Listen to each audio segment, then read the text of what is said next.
Kamusta mga kabasketbolista? Tinambakan ng Hightech Basketball Club ang Adriot Club 121-70. Top performer si Kevin Allen sa likod ng kanyang 29 points, 12 rebounds, 2 assists. Panalo naman ang Hong Kong Eastern Basketball Team kontra sa Prawera Harong Bandong 79-74. Top performer si Dominic Gilbert matapos nagtala ng 25 points, 7 rebounds, 3 steals.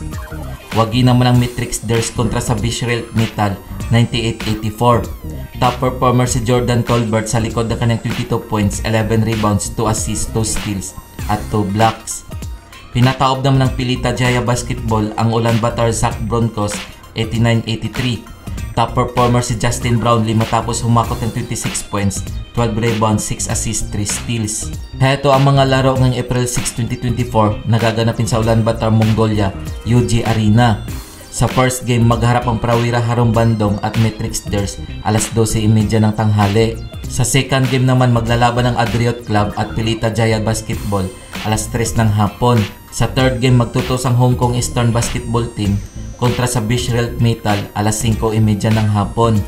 Sa main game, maglalaban ang Hightech Basketball Club at Ulaanbaatar Zac Broncos alas 8 ng gabi.